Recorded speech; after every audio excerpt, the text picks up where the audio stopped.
Yagbon is the seat of the Yagbonwura, who is the overlord and supreme leader of the Gonja kingdom and king of Gonja.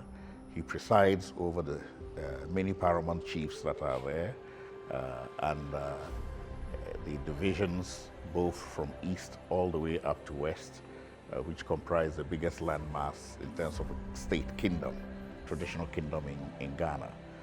So it's quite an extensive area, and it has a very strong history and also has held prominence in Ghanaian history before.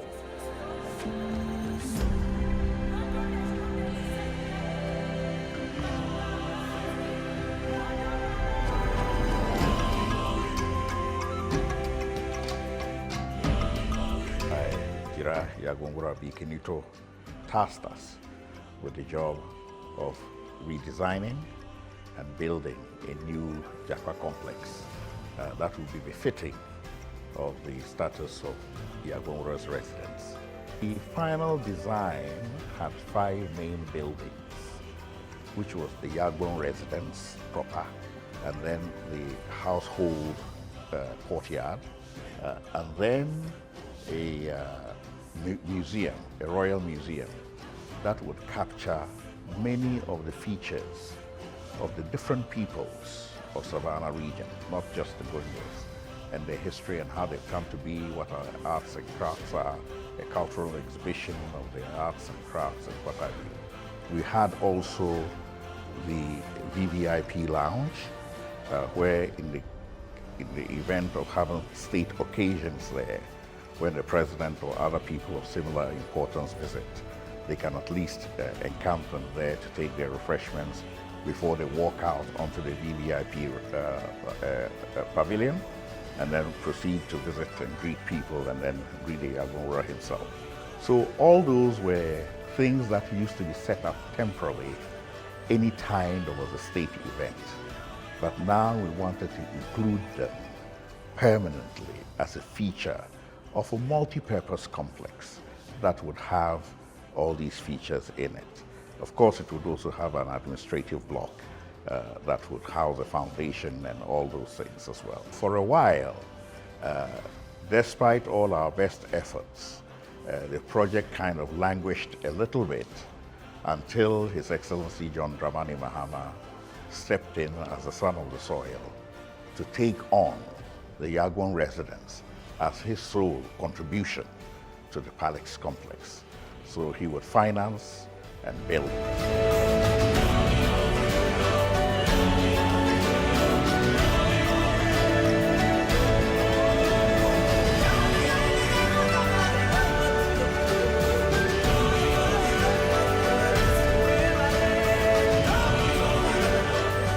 The first thing he did was to pay for the rent in order to get him a temporary place.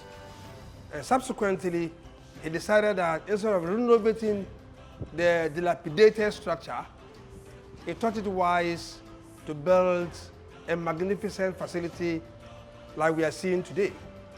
And so that was the genesis of it. You see, without this particular one, the Jakpa residence, the others don't work.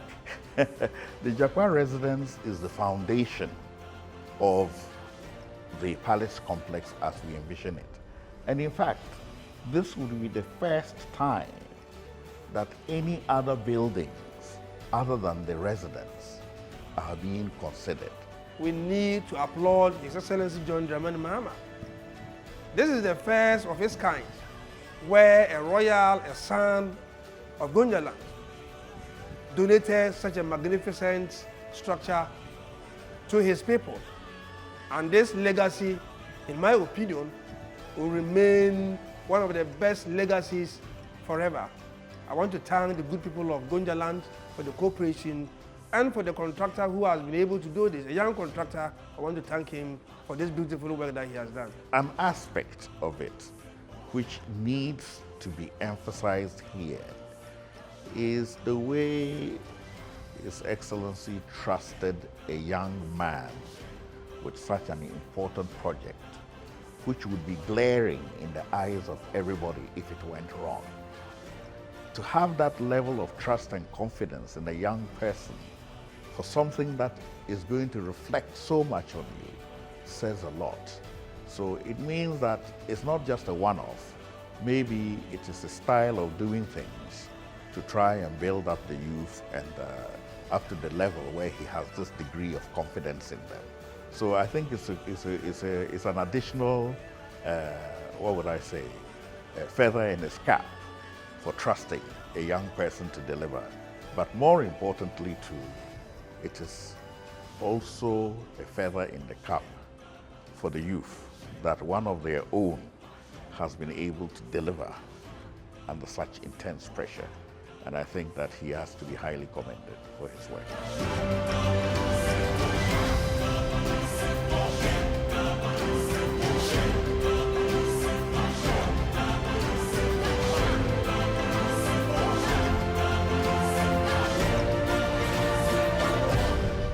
He's aware that this is the phase one, and many more phases will come on board.